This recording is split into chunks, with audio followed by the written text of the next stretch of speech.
What's up, everyone? And yes, let me address it right away. I am bringing back the webcam for this playthrough. A lot of people have pointed out in the past that they like consistency when I do like playthroughs in a series or a franchise or whatnot. So since I did play Monster Camp with a face cam back in the day, we are going to be bringing it back for this. So without further ado, welcome to Monster Roadtrip, the latest installment in the Monster Prom franchise. I've been looking forward to this one. I'm kind of glad I put it off for as long as I did. It really wasn't intentional. I've been busy playing a lot of other things. But I am glad I put it off for as long as I did, because I know they had a big update back in August of this year. They had a lot to it. Just recently, they had a collab update with Cult of the Lamb. So now the Lamb is one of the available hitchhikers in this game, which is interesting. See how that plays out. But yeah, I'm really interested in this one because it's a bit of a deviation from the classic Monster Prom formula. With prom and camp, you really like focused on like 2, maybe 3 stats to try to build up to get you through the various checks in the story, and then you try to get the love interest at the end of the story. With Monster Road Trip, the love interests aren't the goal. There are love interests. You can still pursue romance within this game. But that's not the objective, right? Your objective is to focus on one stat, get it really high up, but also maintain your other stats. Don't let them drop too low, because if they drop too low, then you get a game over. Straight up, you don't get an ending. Like, I think this is the first Monster Prom game where you can actually like lose. Like with prom and camp, like you could get bad endings, right? Where you didn't get a date, right? But you never actually like just straight up lost, like straight up game over. You're done for. You just had bad endings. I mean, I guess you could technically say that about this one too, but like the bad endings only really come when your stuff drops to 0 and you straight up lose, right? So I'm very interested to see how things play out. From what I know, there are essentially 6 different routes, right? Like I said, you want to focus on one stat specifically to get high up, because you unlock your final destination by having, one of these stats reach a certain point. Outside of that, I don't know too much about the game, really. I haven't seen any gameplay of it outside of like trailers and whatnot. I haven't seen anyone else play through it. I don't know a whole lot about how it's going to play. I just know you have to manage your resources, and by resources I mean your stats, a lot more closely than you have in the past. But yeah, I'm excited to get into it. I really am. So without further ado, let's just fucking jump into it, shall we? Local, por favor. Yes, please. I enjoy the voices. Ooh, 1 player for me, thank you. Road tripper for me, thank you. Just for the sake of keeping the playthrough a bit more streamlined, I am going to go for easy. I'm not scared of a challenge, but it's probably going to make it easier to do like a straight playthrough of it. Ah, the road, that mythical beast of asphalt. We once tamed it in what became one of the strangest, most wonderful journeys of our lives. Back then when we were young and unafraid. Summer was coming to an end when Polly and Scott planned a road trip. The whole thing was bound to go off rails. This was the Prankmasters after all. Scott Howell, 21, a werewolf athlete who compensated for his rather small brain with a stupidly huge heart. And Polly Geist, 22, a party ghost with an insatiable hunger for all the wrong things. Each of them were, by themselves, an agent of chaos. But together, they were the perfect combo for hijinks to ensue. Who in their right mind would have agreed to join them on such a trip?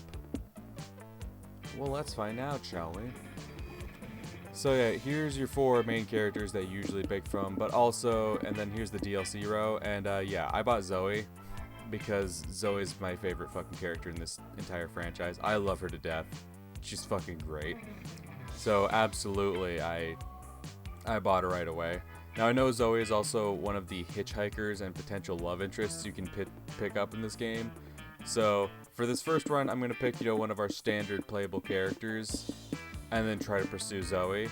And then for later runs, I'm going to pick Zoe and go for everyone else, because I gotta have Zoe. I love her to death. So, yeah, for now, we're just gonna pick my boy Oz. Yeah, we're gonna keep it as Oz. We're a heh. Cool. Oz is my guy. I like him. Tune your trip vibes, huh? What do we got? So this is the music we've been hearing, right? It's not bad, not bad. What's Tropical Rave got for us? Ooh. Oh. I like Tropical Rave. This one bangs. This one bangs. What's Lo-Fi got for us?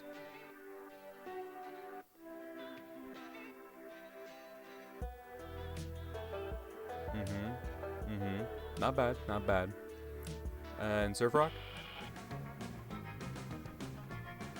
Okay, this is more like the classic music they've had in the past. I really like Tropical Rave though. This is definitely more my vibes.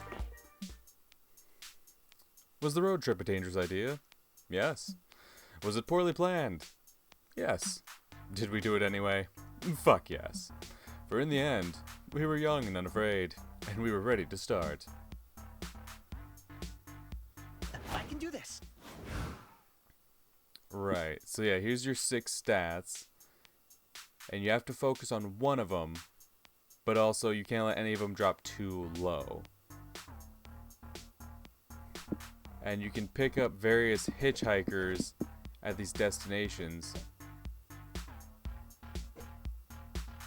Yeah, and there's weeks in the game, right? So I'm guessing this progress bar up at the top is like how long a week is, or is 1 week one event? That I'm not too sure of. So like I said, I haven't seen too much of this game. But yeah, you have 4 different stops here, a rest stop, and I know you have to go at least 9 weeks before you hit the end, something like that. Or that's to unlock like the 7th ending after you've done all the other 6. Whoa, what's this little... Oh yeah, see, destinations, here we go. Yeah, you need to have one of your stats hit 25 and then you'll unlock one of the 6 destinations. There we go. So, my boy Oz, let's focus on Mind. He seems like a smart guy. He seems like a smart dude. Okay, that doesn't actually seem to be an option. Okay. Wait. Plus magic, minus money, but there's like this little fuel can? Is that... Okay, that's just part of the magic symbol. Gotcha. So this one you'll lose money, but also gain money. Interesting. I mean, money's good. I like money. Then I guess we could focus on hype, I guess. I don't know. We're going to a biker bar. Fuck it. Is it encouraged to bike with a couple more wheels? Sure. Breaking bottles, clinking shot glasses, revving motors, the crash of a window some dude just got thrown out of. Such are the dulcet melodies of a bona fide biker bar. This is your chance to embrace your inner badass. What do you do? Polly, I have a question. Well, I've been meaning to ask you. How do you road trip? It's okay, Scott. There's no shame in asking, Scott. Let me explain. Oh, by all means, please.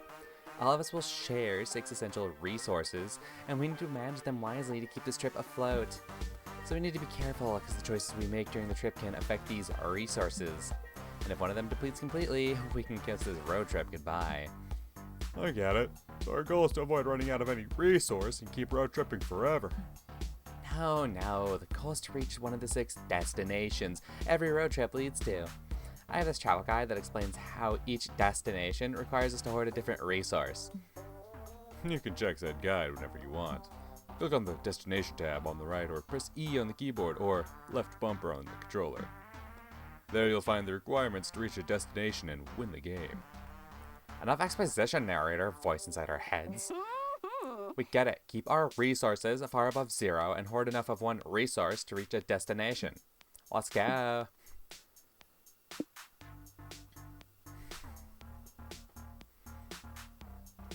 Okay.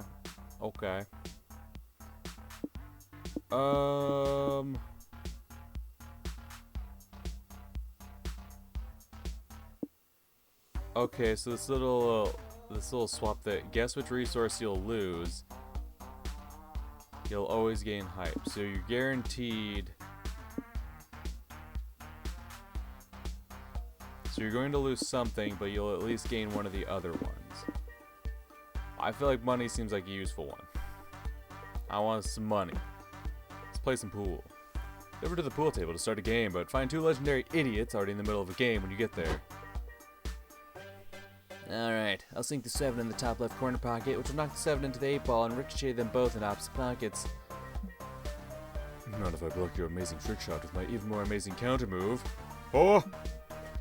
Suzanne hits the cue ball. Whiskey swings his cue stick like a baseball bat at the cue ball. The ball ricochets off the ceiling and shatters the 8 ball to smithereens. Damn it. You win another round of death balls, my friend. Good old death balls, my favorite. Here's your $20. And pay for the property damages too. Death balls, huh? Can't wait to turn this one into a story of how I died. What are you saying? You think you can withstand the almighty power that is death balls? Listen, I am the greatest death balls player in the whole bar. No one has ever defeated me, and no one ever will.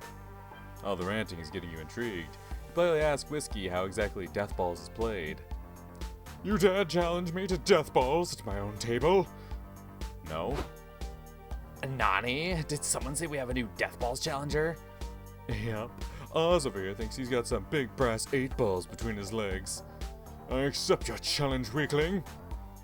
You challenge no one, nor do you know how this game is even played, but this is your life now, you guess. How will you beat an all-time death balls champion? Yeah, okay, and here's the classic check, right? Bend physics with the time-space defying curve shot, so that definitely seems like a magic-focused one. Or the sad reality is you will never be better than Whiskey. You must resort to the oldest Deus Machina in the book, the power of love. Like at this point, the choices don't matter because all my resources are the exact same, so I guess it's more so focusing on what I want to go for, or what's going to be the higher check. Nah, go for the curve shot. In order to pull off a feat like this, you'll need to really concentrate. You close your eyes and focus your breath. In, out, in, out. When you open your eyes, the bar's gone. You're at the sacred tribunal of the laws of physics. Here the lords of time-space preside over a constant hearing of regular people pleading to break the laws of physics. The Razgoth Empire has devastated my people for centuries, the current defendant begs. If I could just part the Tuzkur Sea, we could escape them. The Lord's decree.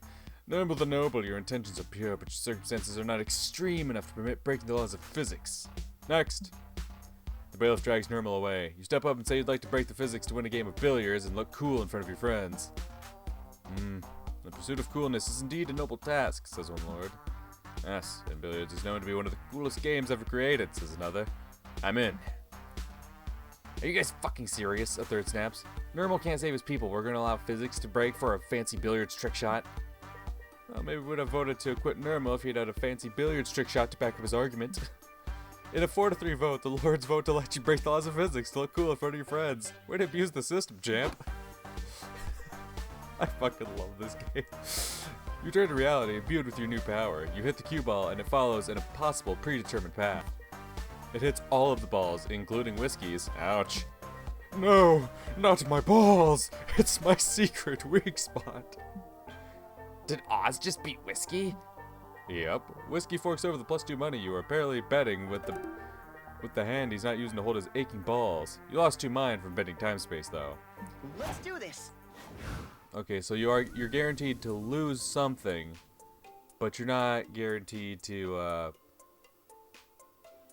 what am I trying to say? You're going to lose something regardless of what thing you pick, but you will gain whatever. Okay. So I want to focus on getting my money up. Okay, I don't want to lose my money. My money's what I'm focused on. So we're not going to go for the Wig Museum because I want my money up. Well, actually, all of these look like we'll get something up here. But this one I'm guaranteed to lose money, and I don't want to do that.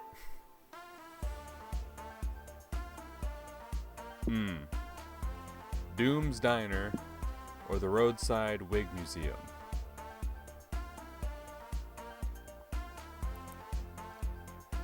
Okay, can we get Mind Up? We can get Mind Up. I think that's the one we focus on then. Because I don't want to lose my money. I liked everyone's other jackets. Can we get matching jackets, bros? Hell yeah. You read about this diner in a listicle of the top 10 most cursed restaurants you should never visit. We're doomed. Obviously, you took that as a challenge. Seriously, after all the dark magic you've messed with over the years, you think you can handle a diner. So now that you're here, what do? Again, it's just an action and make an event happen. Yes, I'm ready for all the randomness these events evolve. Actually, Paul, I was checking this travel guide and it seems they aren't so random after all. Look, these different signs apparently refer to different types of events. The most common type of events are called exchange events. After making a choice in those, you'll always lose a resource and gain a resource, no matter what. The trick is making the right choice, since that'll decide which resources are gained and lost. But if there's a resource sign next to the event type sign, that's also called a known resource. It means that resource is guaranteed to be affected no matter what our choice is. If the sign is positive, then the resource is guaranteed to be gained. If it's negative, then you know you'll lose it. Like for example, if we see an action sign with this sign, we know we'll lose money here. Our choice will only determine which resource we'll gain. Okay, so if it's one that you lose something on, you'll gain something in exchange. Okay, I was unsure of that. So I saw the ones where you lose something, I'm like, wait, so is there a choice where I just lose two things? That's kind of shitty. No. If we're losing money, I'm gaining something out of it in exchange. Okay. That's not so bad. If we know losing or gaining a resource is unavoidable, we could be strategic about it. This all sounds very useful, but also like too much pressure for fan favorite Polly to keep track of. Oz, can we leave these decisions to you? Thanks. Yeah, no, let's get our mind up, because it's a bit lacking currently. You and your friends enter the diner. Your heart is full of hope, and if this meal goes your way, it'll soon be full of cholesterol too. Welcome to Doom's Diner, where we've been in the business of misery since 1952. The business of misery. Nice. How may I help you? Hello! One group-sized booth, please. Can you bring us 3 extra bottles of ketchup too? I like ketchup as my appetizer, and Polly keeps the rest in plastic baggies to throw at cars on the highway. Don't care, didn't ask. Instead, there's a morgue in here so you guys can sit wherever you want.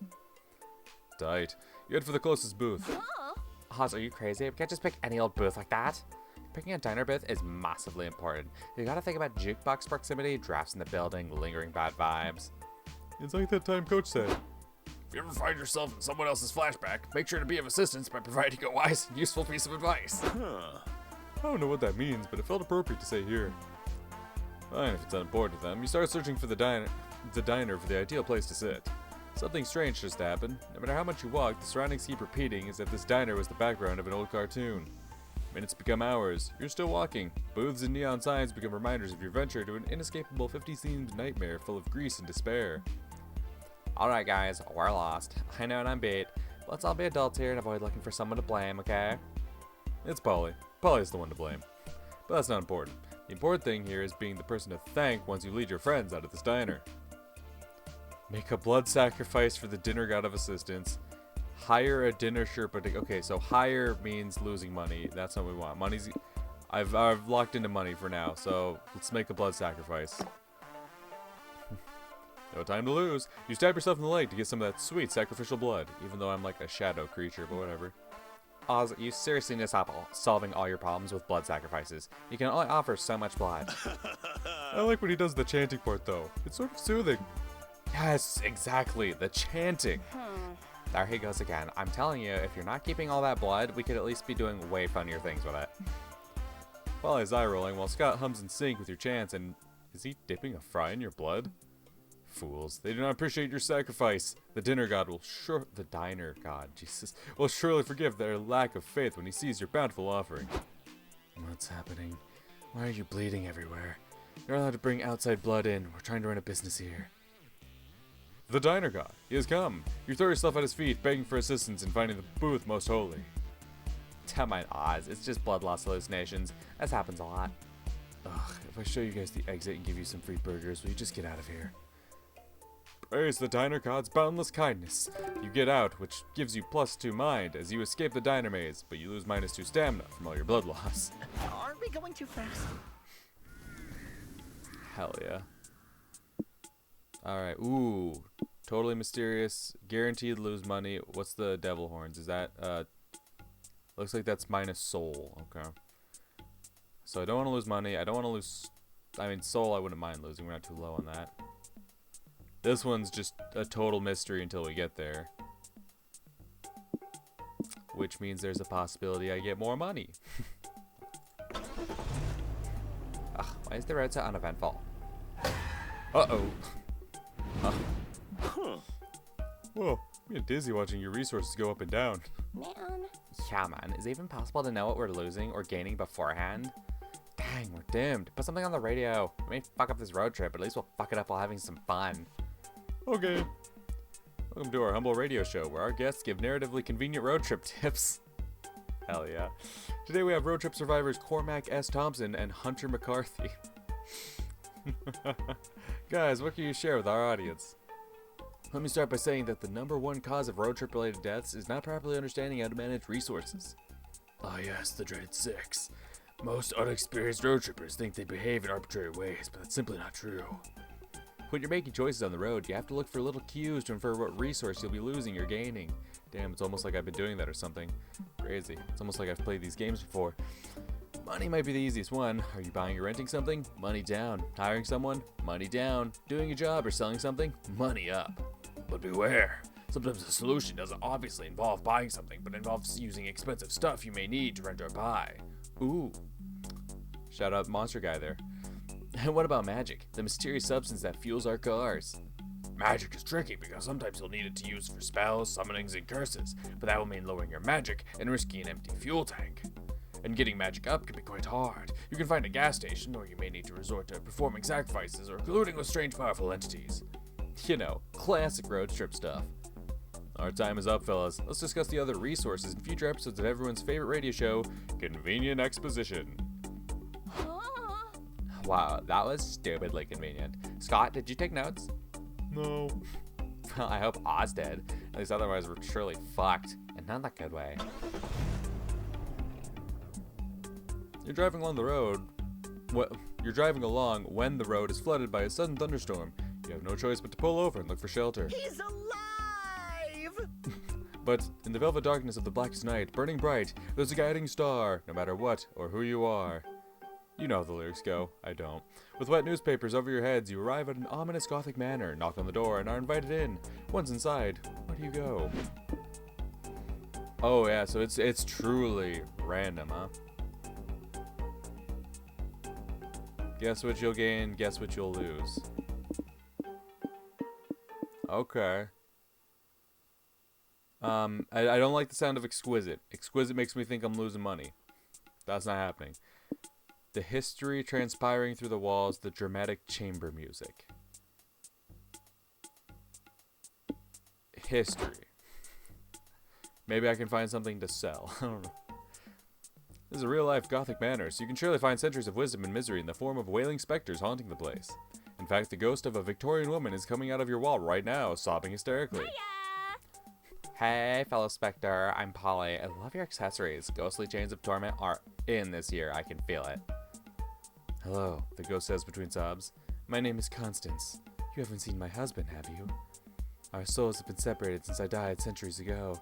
I just had my 13th child and was feeling quite ill, but he gave me the best thing he could. Emotional support? An orgasm? No, he hired a bloodletter to flush the demons out of my blood, obviously. What's an orgasm? A shadow appears on the edge of your vision and whispers, I'm Theodore, and I was killed by polio. It's far more demonic and wretched disease than demon blood. Whack. You know we have vaccines for that now? Vaccines? I don't know what that is, but it sounds scary and unholy, and not something I'd ever give to my children. Well, since you obviously aren't a source of good parental advice, could you at least... shit. Whoops. Got a bit too click-happy. Like, you know how most people die to become a ghost, but some people are born ghosts? How does that work exactly? Can only humans turn into ghosts, or are there such things as monster ghosts? And how do zombies fit into everything?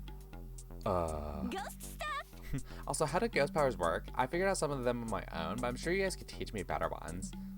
Ghost powers? The ghost scoff. What makes you think we have powers? Being a ghost is a curse, not something to be enjoyed. Pot looks crushed. No way are you letting her excitement be squashed by jerks who don't even know what an orgasm is. He's just a cool ghost power for her to learn. Learn the ghost power of teaching valuable life lessons to cynical old men during the holidays. Or do lots of pottery to gain control over when you're intangible and when you're not. Oh, like Ghost? Like Swayze? Let's see. I'm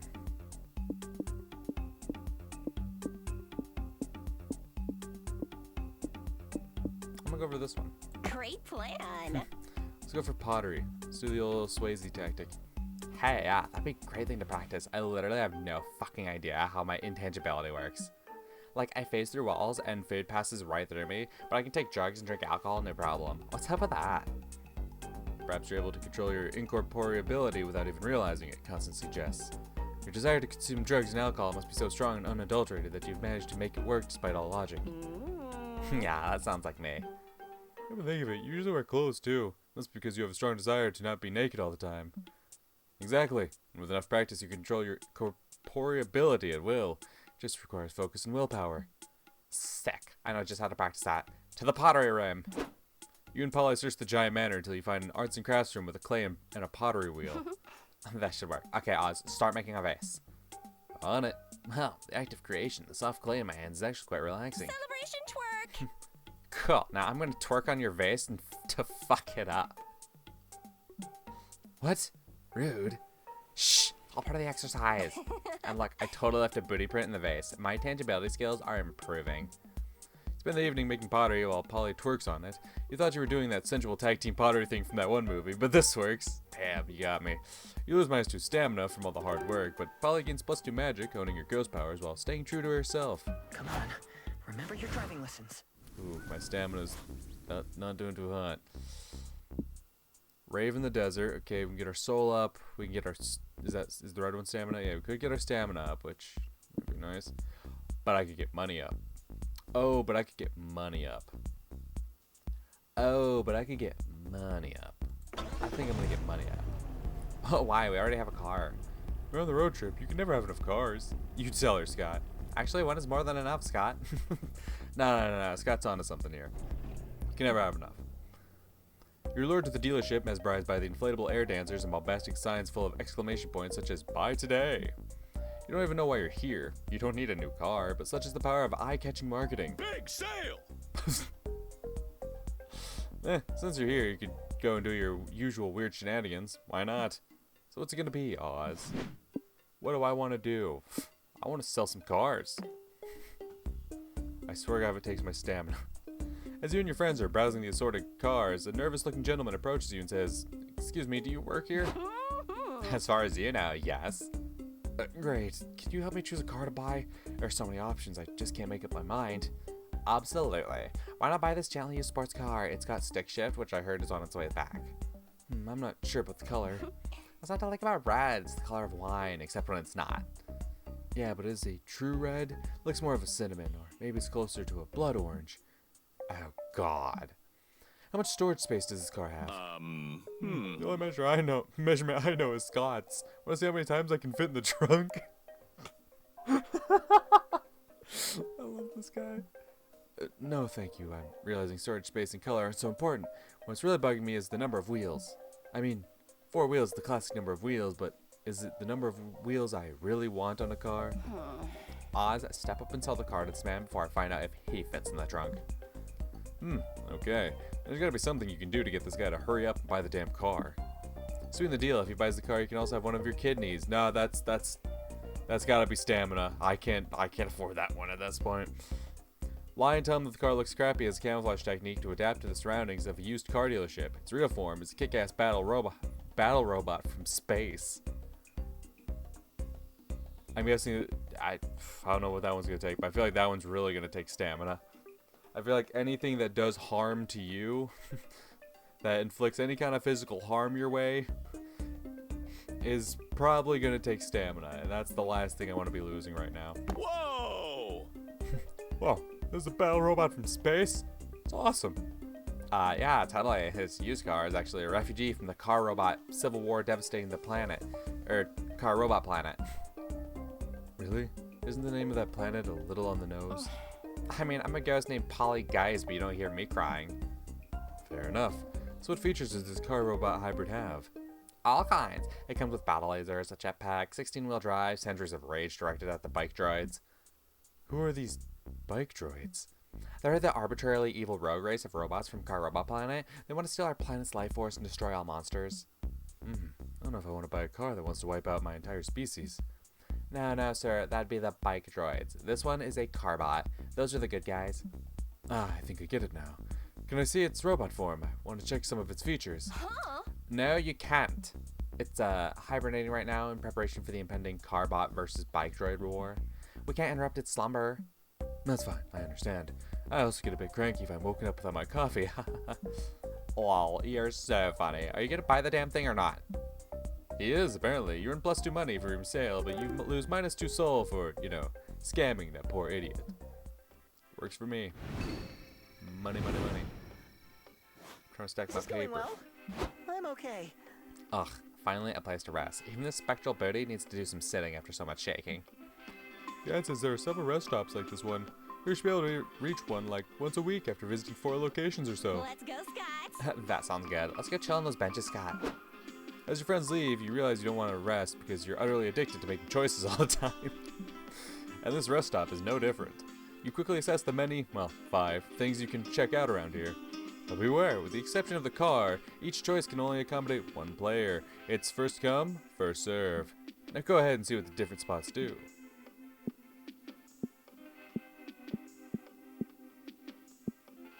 So yeah, this is where you can pick up potential hitchhikers, right? Alright, there's a shop. I think the bus stop is where you pick people up at. Or you can, like, if you want to hook up with Polly or Scott, you can also just go to the rest area and talk to them there. I don't know what the info booth does, but I think the bus stop is where you get hitchhikers. Later that night. Where to sit? This is the bus stop. You can either check for hitchhikers to pick up or have a conversation with the one that's already riding with you. Conversations are a chill narrative treat with no choices to be made. If you hold enough conversations with the same hitchhiker, you might score a date ending. Additionally, each time someone interacts with a hitchhiker, their passive effect is triggered. As you play, you'll learn what each character's passive effect does. Exciting. You can only have one hitchhiker at a time. If you pick up a new one, any prior hitchhiker will leave into the dark of the night. Yeah, the lamb. From Cult of the Lamb. Okay, so lose your 2 lowest resources in order to gain that amount of your... Lose 2 lowest resources in order to gain that amount of your highest resource. Okay. So what, I lose like 1 each? Is that what you're saying? Me? Or like however much like if I lose 2 of each, then I'll get 4 to my highest, something like that. For 1 week, every turn you'll gain +1 of your lowest stat and lose -1 of your highest stat.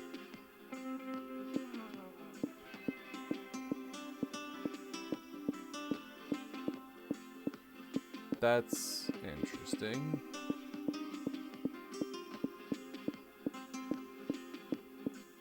This one seems a lot more manageable, but this one's a lot more risky, right? You'll lose your 2 lowest resources, but gain that back in your highest. So really, you'd be focusing on keeping your lowest up because it's gonna be Ooh. I think I'm gonna rock with calculus during this one. This way I can focus more on building up the higher one. Even though it'll be taking away from that one, I can still focus on getting that one up.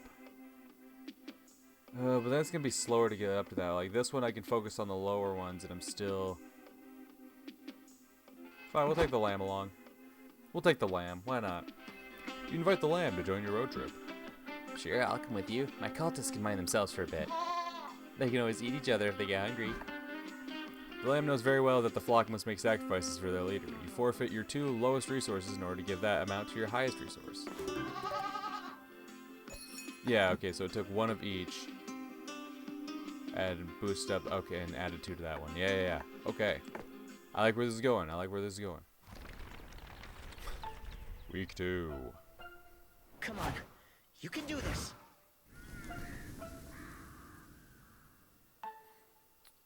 Okay, so we want to get stamina up for sure, okay? Well, we can do that there.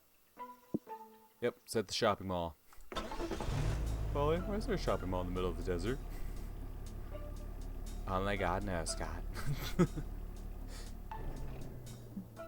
The shopping mall, it's a place where you can sort of shop online, but like, offline. Hey, look who's there. You can feel young again by reviving good old ways of having fun at the mall.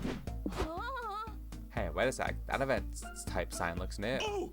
Yeah, according to the travel guide, that sign means this is a quantities event. They work a lot like exchange events. We always lose and gain equal amounts of resources, and we have to guess which resources are tied to each option. The main difference is the amount of resources that are affected by each option differ. They can be affected a bit, some, or a fucking lot. Scott, you never swear. That's how the travel guide phrased it. Dang. So this foul-mouthed travel guide basically says that we can choose to play it safe or go bonkers. You already know what Mama would choose, Oz. But this one's up to you, boo. Go for it. Shoplifting, oh god. Yeah, no, I'm gonna hit the pizza parlor because I need my stamina up. You're looking for the food court when you see your friend Valerie sitting on the center fountain and texting. She looks up and smiles at you. Hey, stranger. Hey guys, long time no see. What brings you to the mall? Hey! Hi, Val. We're on a road trip and stopped by to get some lunch. Where's the best place to eat around here? Bad question. All the food here is garbage, but I can take you to the least garbage food they serve. Welcome to Pazzo's Pizza, where every slice is sliced with love. Except we're fresh out of love, so we've been slicing it with the pocket knife that the chef uses to cut cocaine. Is the coke on the menu? Hey, Sadie. I didn't know you still worked here. How have things been? Oh, you know, it's been a lot of this. When are you gonna quit, girl? You should ditch the greasy smock and start hustling with me. I earned twice as much selling junk to my classmates as I did working at Pazzo's. Thanks for the offer, but I don't mind it here. We both know the night manager would be useless without me. Suit yourself. Anyway, I'll have a calzone, triple fried with extra anchovies and bell peppers under the cheese, and a saucer of milk to drink. Valerie's usual, coming right up. What about you guys? I want Scott's usual, whatever that is. Yeah.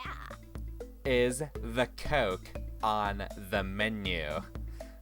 Dang, if you're buying Coke, we definitely won't have enough money to get any food for me. Don't worry. I know all about that minimum wage life. We're running 2 price discounts today. Want to use one of them? Buy 1 pizza, pay for 2. Hell yeah.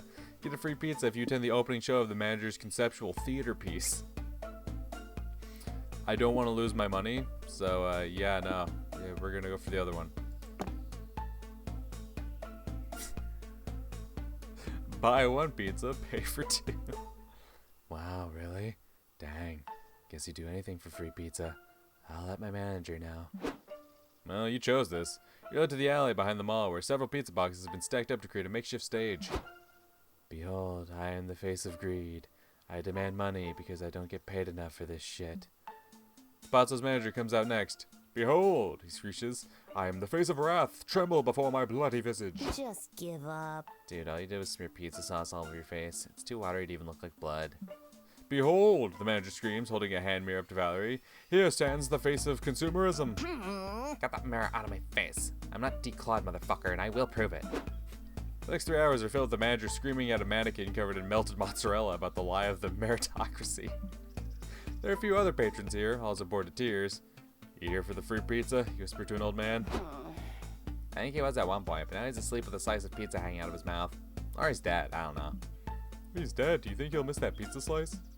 You can plus your stamina from the free pizza and your promise, but was it worth the -2 hype loss?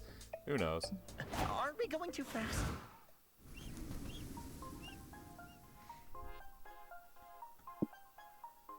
Okay, money up. I do like money up. Or, ooh, totally random. The hole. Just gonna hit the hole, boys. Dooby-doo, driving carelessly knowing nothing will happen. I love them. Oh, I got it! Hey, boy, look what time it is. Oh, fuck yeah. Put the radio on, Oz. Welcome back to Convenient Exposition, the radio show where our guests give narratively convenient road trip tips. Mr. Thompson, Mr. McCarthy, what can you tell us about the mysterious resource known as stamina? Ah, stamina. The fuel for our bodies. Yum. Getting stamina up is simple. Eat stuff, stay hydrated, get some rest. This is important since arduous activities such as exercising or having intercourse will eat up your stamina. Throwing your food away or using it in ways that don't involve eating it will lower your stamina. Cormac, something you said about stamina reminded me of mind. It takes an experienced road tripper to differentiate how resting raises your stamina, but relaxing raises your mind. You're spot on, Hunter. A strong, relaxed mind can save you from succumbing to road madness, and what to this day I suspect is an ancient deity preying on mortal psyches. Relaxing and finding enlightenment will keep your mind up, and so will strengthen your brain by learning new things. But if you overtax your brain, you may actually risk lowering your mind. Anything that strains your brain can result in mind loss, from trying to comprehend the incomprehensible to getting in anxiety-inducing situations. You betcha, says the radio host. Even thinking a lot for too long, like myself after this very edifying rumination, which is why we'll stop the episode right here. Cormac S. Thompson and Hunter McCarthy, everyone. Thompson McCarthy, am I right? No, I have no idea what you mean by that, Scott. Me neither, Polly. Me neither. I love these dork asses. A hole in the desert. Man, I'll turn anything into a tourist trap, huh? Down we go. Some say the hole is bottomless, but that can't really be true. Can it? Well, since you're here, what do you want to do? I want money. I want to admire the hole. Hell yeah, dude. You all pick up guided audio tours from the gift shop and enjoy a tour of the hole together. Polly, listen. The nice British man on this tape says the first hole was dug over 1 million years ago. I didn't know we even had that many years ago. Man, check out this hole. This is a nice hole. I thought staring into a bottomless pit of darkness would be existential and weird, but it's actually pretty chill. After the tour, you drop off your audio tours at the gate with the nice elderly couple who runs this place. Bye. Thanks for the cool hole, guy. It's been real. They start to wave goodbye, then the old man bursts into tears. Oh, Oh, sorry, was it something we said?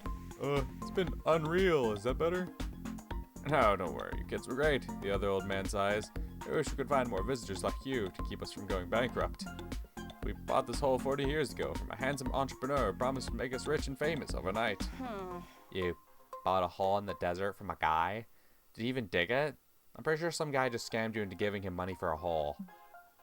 Sure, but at first our investment paid off. The bottomless hole was once what you kids might call the new Coachella. But now Coachella is the new Coachella, and none of the young folk come to see the hole anymore. Like, we can help you get more customers, I guess, but you gotta promise to invest your money better from now on. Sounds like a plan. Time to put on your business consultancy pants and help the old couple rebrand the hole to make it popular again. Make the hole great again. Market the hole to basic, crass dude bros who brag about having been in every hole. Market the hole is the perfect starting point for very bad golfers. Interesting, okay. Now the question is, what raises what?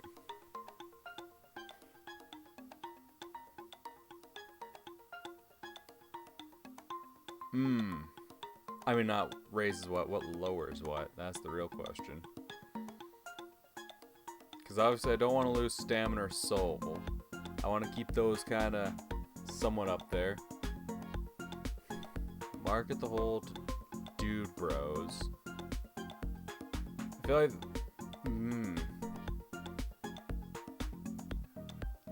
I feel like dude bros would be like draining on your mind, right? Because they're annoying ass dude bros. And then the very bad golfers one seems like a stamina one, essentially. Because it involves like a sport, some kind of exercise. I could be way off the mark.